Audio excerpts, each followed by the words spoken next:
Nah, DME kemarin kami rapat dengan Bapak Presiden, dengan Pak Rosan. Pemerintah larang masyarakat menggunakan bensin Bobby Boss. Viral ada bensin baru bernama Bobby Boss, bahan bakar karya anak bangsa yang diklaim punya RON mendekati 98 dan emisi hampir nol. Uniknya lagi, bensin ini dibuat dari tanaman yang bisa tumbuh di sawah. Tapi yang bikin heboh, Kementerian Energi dan Sumber Daya Mineral malah melarang masyarakat pakai Bobby Boss. Katanya produk bensin kayak gini butuh proses dan pengujian minimal 8 bulan. Tapi warganet curiga, apakah ini benar soal uji kelayakan? Atau jangan-jangan pemerintah takut Pertamina kalah saing? Apalagi sekarang lagi ramai isu bensin Pertamina dicampur etanol dan air. Sementara Bobby Boss justru diklaim lebih bersih dan ramah lingkungan. Padahal, riset bensin Bobby Boss ini udah dilakukan lebih dari 10 tahun. Jadi menurut kalian, ini soal regulasi atau soal kepentingan bisnis besar? Ternyata benar apa kata kalian para netizen, ketika Bobby Boss di launching akan ada kendala-kendala yang terjadi. Coba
jerami terkelola, rakyat sejahtera.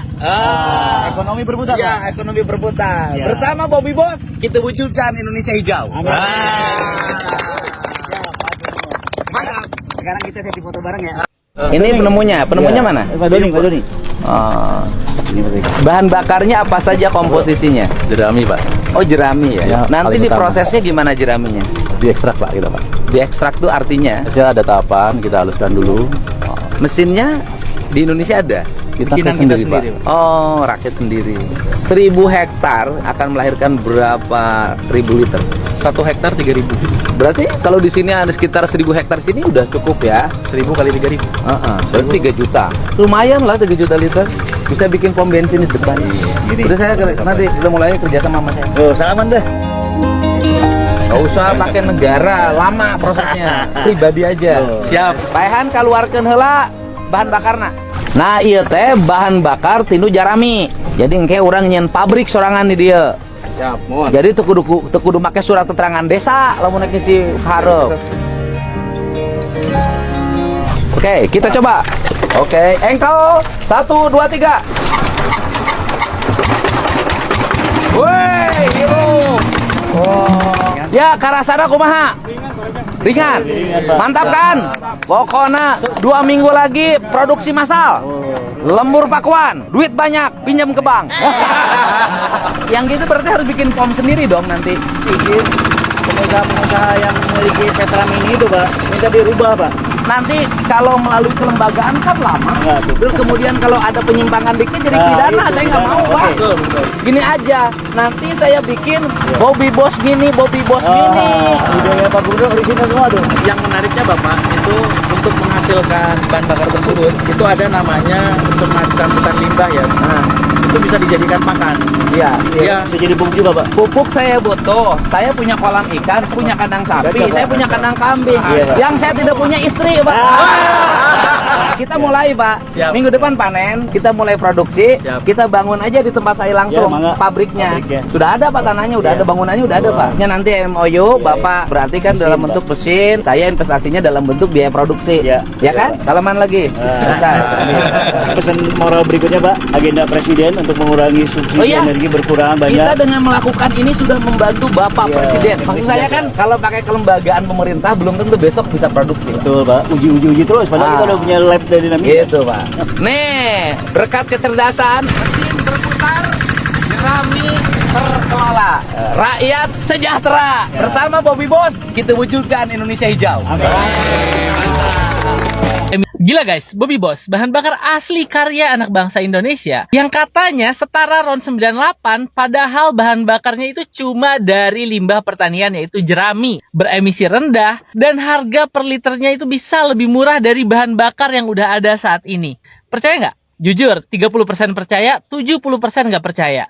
Kenapa 30% percaya? Karena setidaknya ini bukan seperti klaim bahan bakar air yang nggak masuk akal. Kalau yang ngeklaim bahan bakar dari air, itu secara fisika aja melanggar hukum kekekalan energi. Nggak masuk akal sejak awal. Tapi kalau Bobby Bos ini, setidaknya jerami ini kalau kita pikir secara logika, masih sangat mungkin untuk diolah menjadi bahan bakar. Tapi kenapa 70% nggak percaya? Ada 3 hal yang mengganjal. Pertama, yang ditunjukkan oleh Bobby Bos ini hanyalah uji coba dan uji coba. Bahan bakar yang udah jadi, udah dalam botol, diuji coba ke motor, diuji coba ke traktor, akhirnya berjalan. Kita yang nonton itu nggak punya akses untuk cari tahu apakah bahan bakar yang dipakai uji coba itu beneran dia bikin dari jerami seperti klaimnya, atau dari sumber-sumber lain. Nggak kelihatan tuh liputan nunjukin prosesnya, tempat produksinya, dan lain-lain. Yang kedua, katanya bahan bakar ini udah riset cukup lama.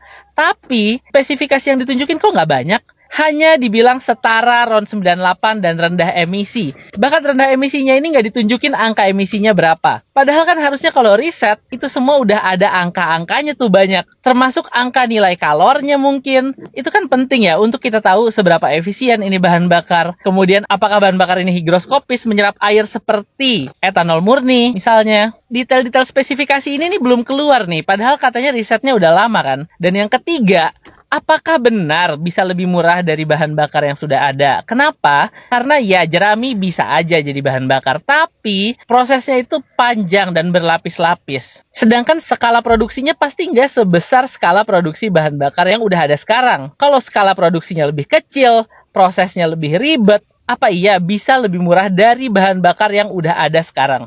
Walaupun 70% nggak percaya sama Bobby Bos ini, tentu akan sangat bahagia kalau Bobby Bos ini berhasil karena kebaikannya itu pasti bisa dinikmati oleh seluruh masyarakat Indonesia. Kalau menurut kalian gimana? Coba komen. Follow juga boleh.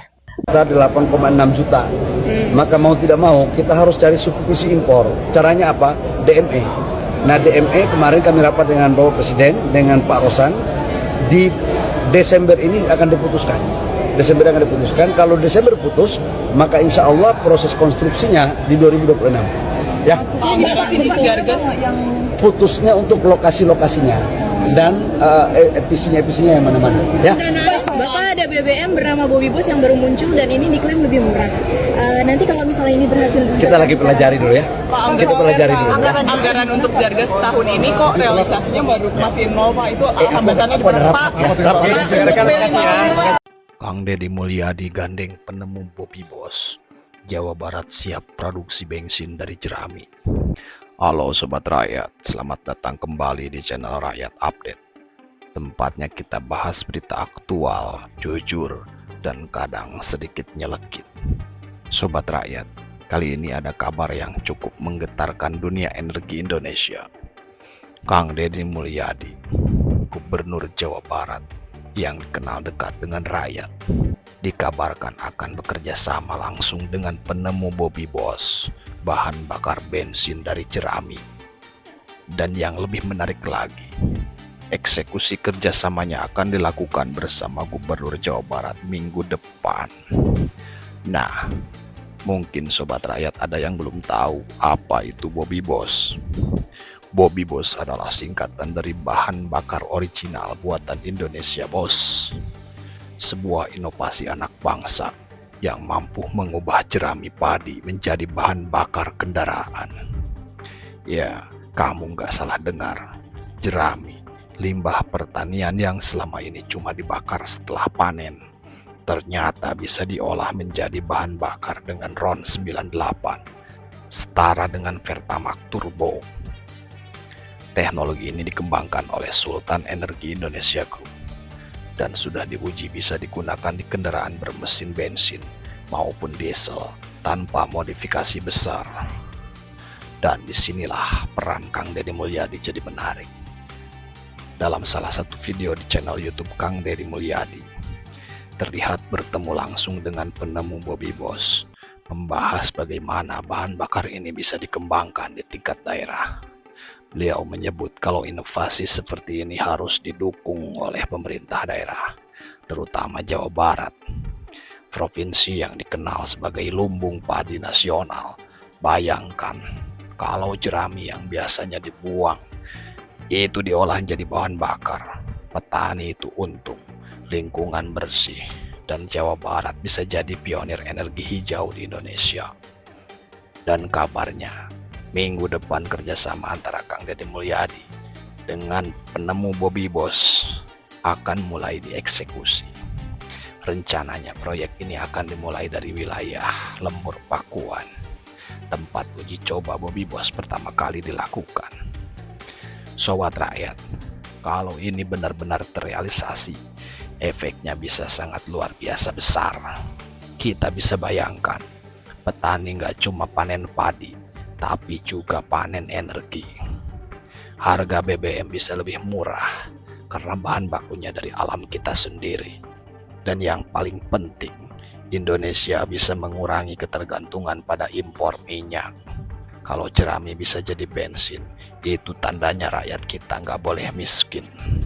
Sebuah kalimat yang benar-benar menggugah, karena intinya Kang Deddy Mulyadi mau membuktikan bahwa kemakmuran bisa dimulai dari sawah rakyat, bukan dari gedung-gedung tinggi di kota. Tapi tentu saja sobat rakyat, semua ini masih butuh waktu dan pembuktian. Apakah Bobby Boss benar-benar bisa menggantikan bensin di pasar? Apakah produksinya bisa masif dan terjangkau? Dan apakah pemerintah pusat akan mendukung penuh gerakan energi dari jerami ini? Kita lihat saja nanti bagaimana Kang Deddy Mulyadi dan penemu Bobby Boss mengeksekusi kerjasama besar ini.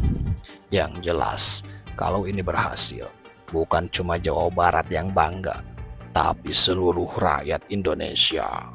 Jadi bagaimana sobat rakyat? Kalian setuju nggak kalau energi masa depan Indonesia harus dimulai dari sawah rakyat? Tulis pendapat kalian di kolom komentar. Jangan lupa like, share, dan subscribe. Karena di channel ini, suara rakyat, ya suara kita semua. Sampai jumpa di Rakyat Update berikutnya. Terima kasih.